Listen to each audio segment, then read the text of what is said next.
Out, baby, in and out. Oh, I'm in my head. Get out. Ooh, shit. Yes, every time. I fucking feel great as soon as I get in the fucking water. I'm so glad I got in. I was dreading it. I was scared, but I did it, and I fucking love it. Got it. Whoa.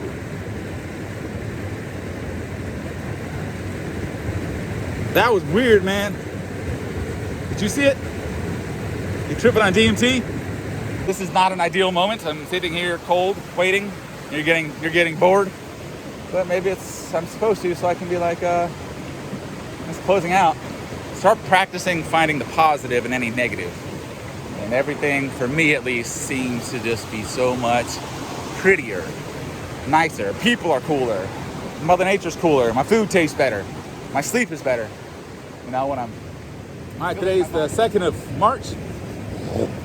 The 3rd. Ooh, it's the 2nd.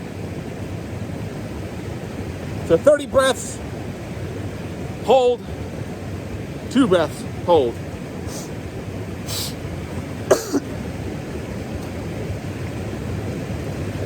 Please join me. Feels good. It's like 34 degrees right now. Here's my outfit. I'm getting a little chilly.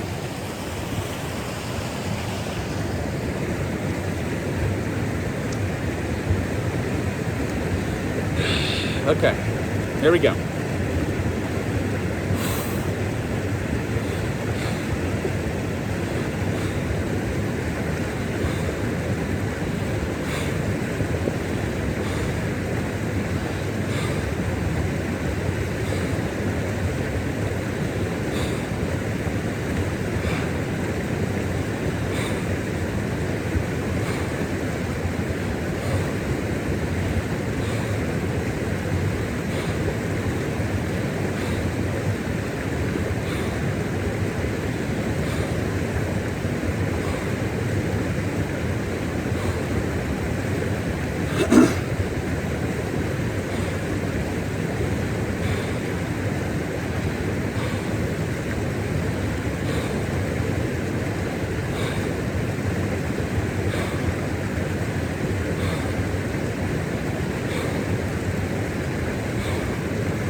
One minute.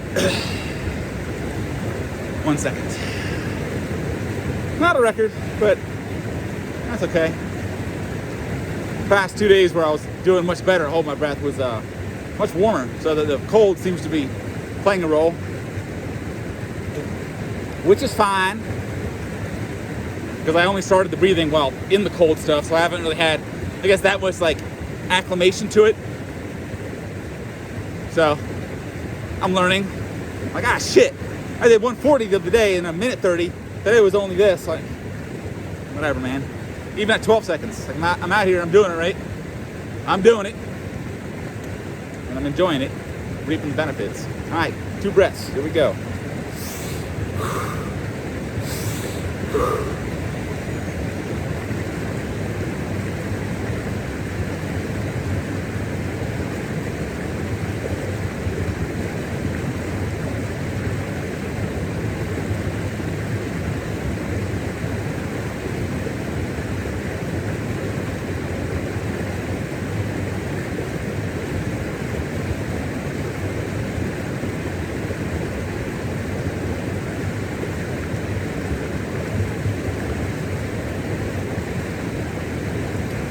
Shit. Whoa. Whoa. That was trippy. Whoa.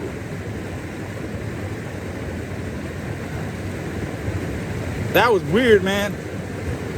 Did you see it? You tripping on DMT? I saw this little thumbnail of Wim Hof with, I forget who it was. It may have been Joe Rogan. And just the catch, but the title was, natural way to release DMT in your body. If you're not familiar with DMT, I'm not that familiar, but essentially it's a drug that can be extracted from the amino acids of certain mammals, I think. But it basically gets you not so much high, but hallucinate. Again, this is just, I listen to Joe Rogan once in a while and his story. And years ago, I heard him do a podcast, and essentially the scientists and doctors did experiments on volunteers to see how they react to DMT. Super clinical, in the hospital, as safe as they could possibly be. And they would give these people a very, very small dose. And people would kind of trip out, come back and holy shit. Oh my God. And that was they either thought it was hours or almost a day. Just a long, long time that they were gone, tripping. 10 hours. Huh? He's got gloves. One of those old toboggan sweater scarf. Anyway, but yeah, they thought it was hours. It was 7 minutes. But they would see the light. It just blew their fucking mind. So a lot of people do it, come back, and they're never the same, in a good way. They just see all the answers. They take on just a different parallel universe kind of way out there.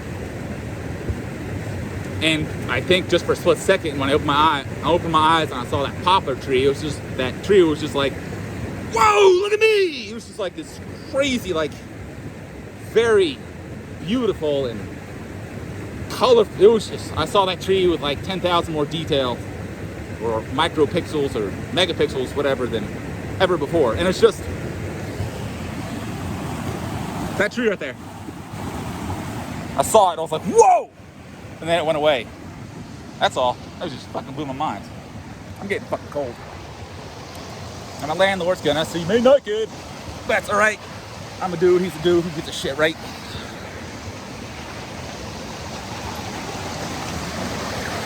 Woo! Holy shit! Fucking cold, fuck. It's very cold today. I'm gonna wait till the landlord goes bye-bye, so he can't give me shit about him being more gifted than I am. You know what I mean? Because it's chilly this morning. I'm gonna wait till him. Bye. Are you waving? Wave.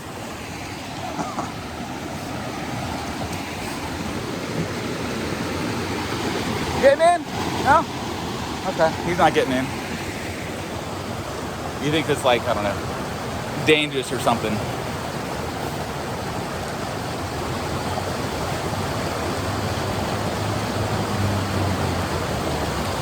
Ay, ay, ay.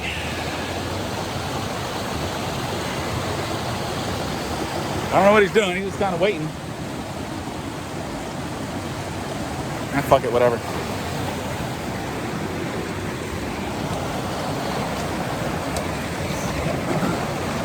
Oh, he's got the wife with him. All waits, just to be a gentleman.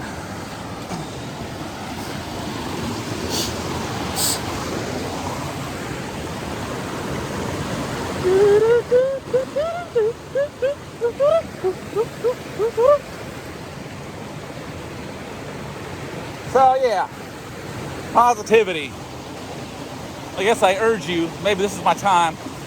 This is not an ideal moment. I'm sitting here cold, waiting. You're getting bored. But maybe I'm supposed to, so I can be it's closing out. Start practicing finding the positive in any negative. And everything, for me at least, seems to just be so much prettier, nicer. People are cooler. Mother Nature's cooler. My food tastes better. My sleep is better. When I'm filling my body with positive positive sensations, I guess. I guess the other side of having like PTSD or something, or any sort of other trauma, you can let it bury your ass, which it buries my ass frequently, but I also find that I don't like to be in that dark place at all. It's not true. It's kind of a part of the cycle of self-destruction, and I'll be talking about that very much soon here. A really cool dude reached out to me, and he's been studying the cycle of behavior, which is really fascinating. If you have fear issues or anxiety issues, the cycle of behavior and the fear loop from Tony Blauer can help enlighten you. And this guy took it many steps farther, broke it down into not just the cycle of behavior, but the cycle of self-destruction, which is very similar, just a few little differences and patterns. And we had a good 45-minute conversation the other day about it. Never met this guy in person. He's just, I think, seen these videos and my Pikes Antler stuff, and reached out and said he has some information that he thinks might be useful, and fuck, it was, man. And the one thing that stood out was, this is for anyone with, I guess, depression or low self-esteem or self-pity, victim mindset, trauma, guilt.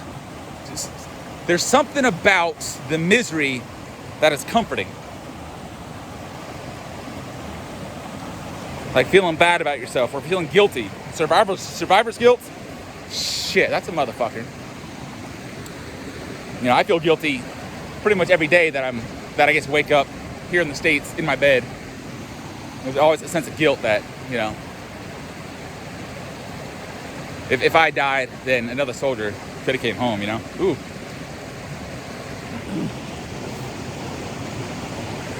Yeah, that one's, wow, that hits really quickly. But there's something about having the comfort and self-sabotaging and self-inflicted pain, like feeling guilty, blaming yourself, enjoying being in a negative state of mind or in a state of depression. It's weird because it's comforting because we think we deserve it, I guess. That's part of it. But yeah, I'll be talking more about what I learned. He wrote a small book and asked me to kind of read through it and put in my 2 cents and maybe better explain it or whatnot. I don't know. I'm gonna go through it and see what I see. I'm scared, but yeah. And we also talked about, this may pertain to you, and we both kind of agreed. He was like, you know, facing yourself, your own demons, your own bullshit, your own trauma, it's fucking scary, you know? I was like, yeah, dude, I'd rather like 5 dudes come into my house and try to rob me and just beat me to death. Not to death maybe, but beat me senseless. I'd rather face 5 guys. I'd rather face 5 guys and know I'm not gonna win than myself sometimes. Or I'd rather get in a fight every day for 5 years and lose every single one than confront myself. It's kind of how it feels. And I think it hit a nerve for both of us. Like, yeah, there's something to that. And that's part of the cycle of self-destruction. So when I learn more, you'll learn more. This is bad. I'm actually starting to shiver. That's new.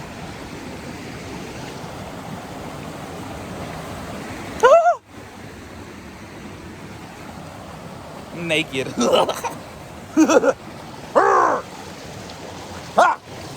Oh, fuck. Going in facing the other way this time. Oh, I don't want to do this today. Shit. Fuck. Oh, shit. They definitely saw my ass. I better just do this.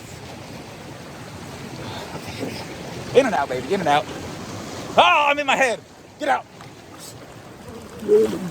Oh, shit. Yes. Every time. I fucking feel great as soon as I get in the fucking water. I'm so glad I got in.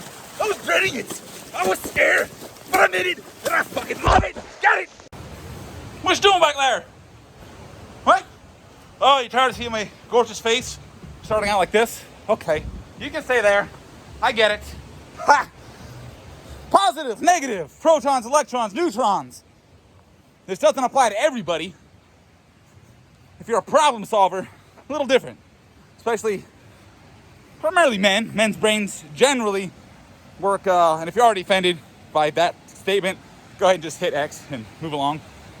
If you're that much of a snowflake, then But mostly men, we tend to be, our brains are a little more based on troubleshooting analytical. Women's brains, that's right, operate a little differently, less, I think, like data oriented. Like, man, give me the fucking facts, let me process. Women tend to want the bigger picture. So this doesn't so much apply to men, because we generally like to solve problems. So when there's a situation, we're looking for something wrong that we can fix, because that's what we like to do. Some of us. That's not what I'm talking about. What I'm talking about is, why the hell is it so damn easy to find the negative in any positive? And the opposite, why is it so hard to find the positive in any negative?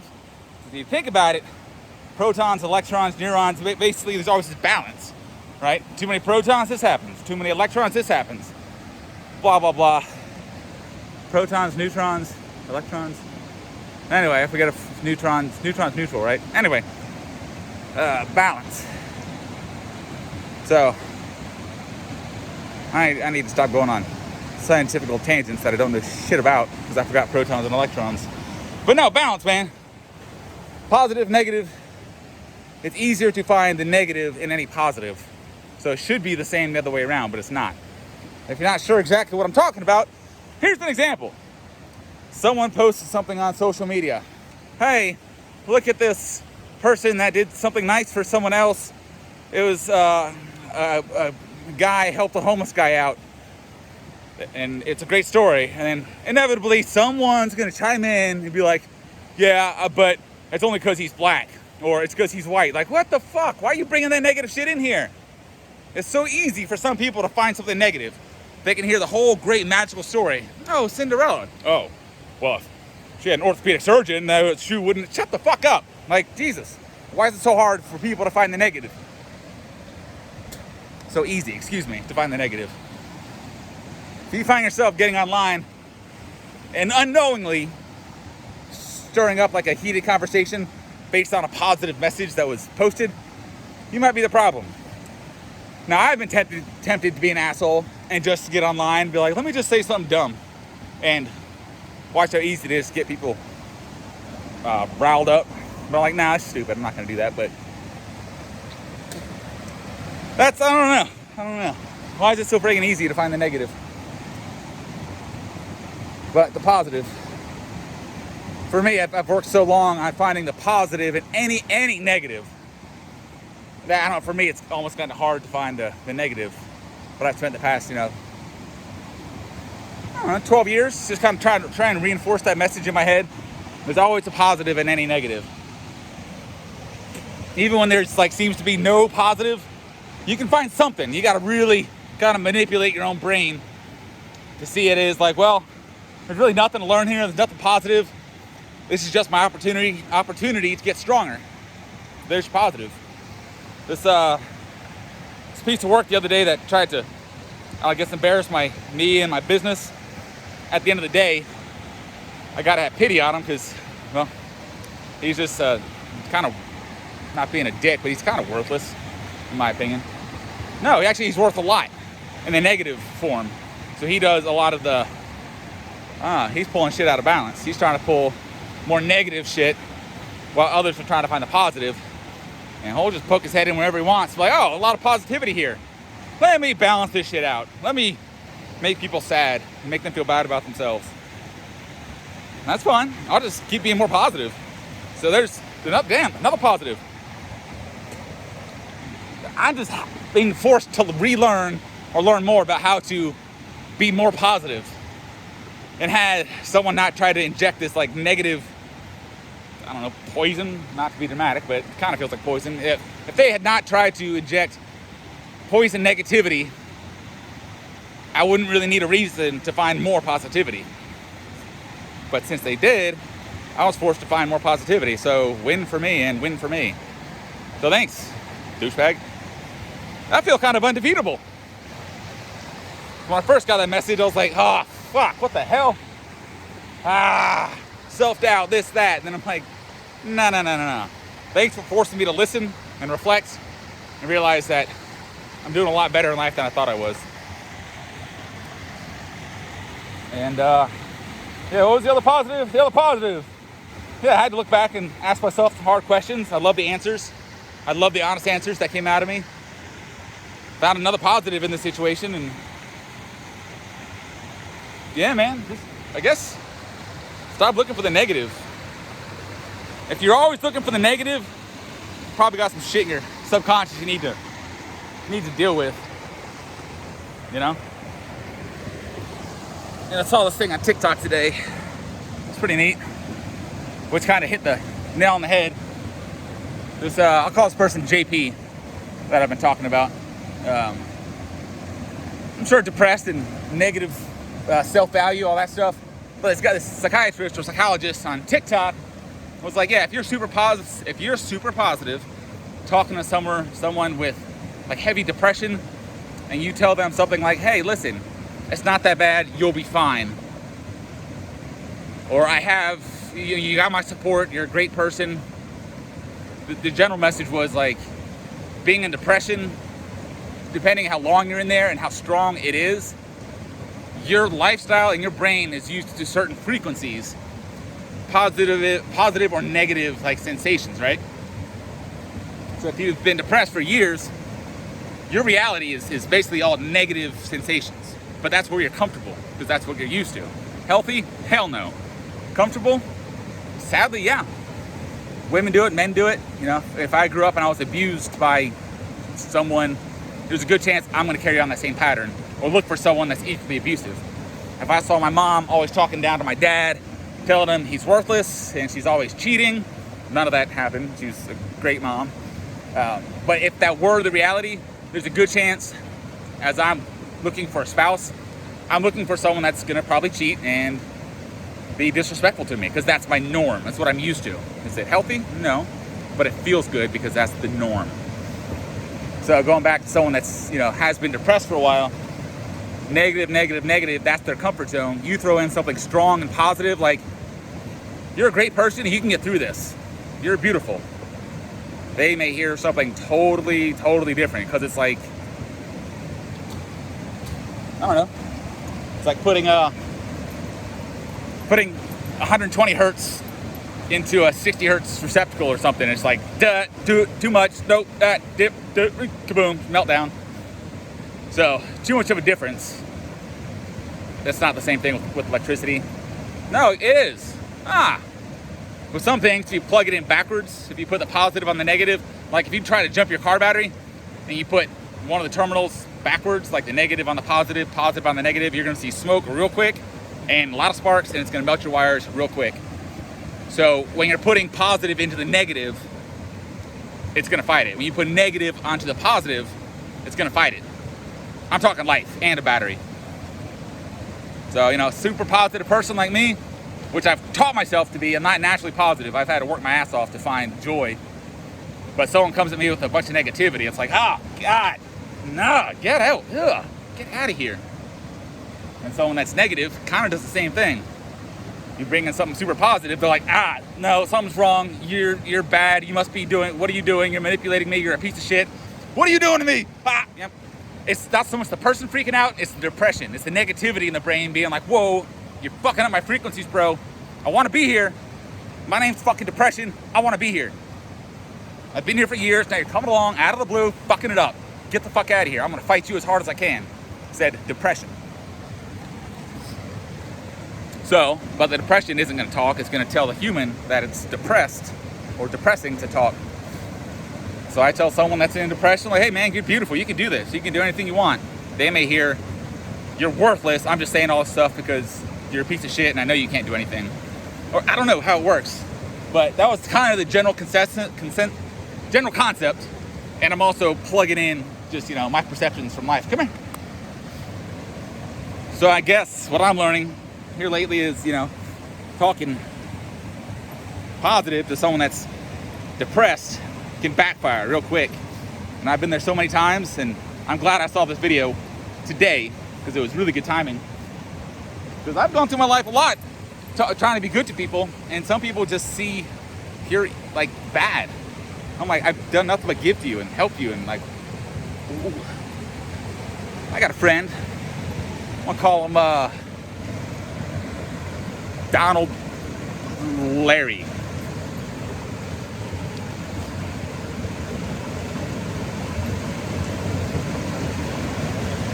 I'll tell you the story real quick. If you give a shit, then I'll breathe and get in the water. I had a really good friend, Donald Larry. Went on road trips together. Just a great relationship. One day he met this girl. And he's like, hey, I met this girl. Let's all three hang out since, we're best friends and shoot some guns. I was like, all right, cool. So I went to my buddy's place. It was actually my backyard. And we shot some guns. She was cool, good looking girl, polite, funny, great smile, engaging, conversated, wanted to learn, ask questions. So at some point, since my buddy and I are best friends, I know at some point, if we're really as close as I think we are, I'll know we're equally close if he pulls me aside at some point and says, hey, what do you think about the girl? And at some point, ironically, he said, hey, Will, come here. I'm like, what's up, man? He's like, so what do you think about the girl? Now, girl may say, well, she's good looking, she's good listener, great hair, great smile, talks a lot, friendly, like, dude, man speak. We got like 5 seconds. I mean, she's like 5 feet away. So what does a man do to sum it up? Come on, man. What do you think about my girl? Quickest way to sum it up. For some of us, my response was, yeah, this is like 5-6 years ago. Not that it matters. If you want to judge me, go ahead and judge me. It's not going to bother me. It's just negativity in your life. So go ahead and judge me. Because I said, dude, I mean, she's hot. I'd hit it. She's hot. I'd hit it. And him knowing me, I'm an intellectual type. You can be kind of ugly and be sexy to me. You can have a beautiful figure and be such a turnoff. Because it's all about what's up here for me. Most of it. I mean, I want you to look good, but it's what's in the mind. Is she smart? Is she engaging? Intellectual? Hold a conversation? Polite?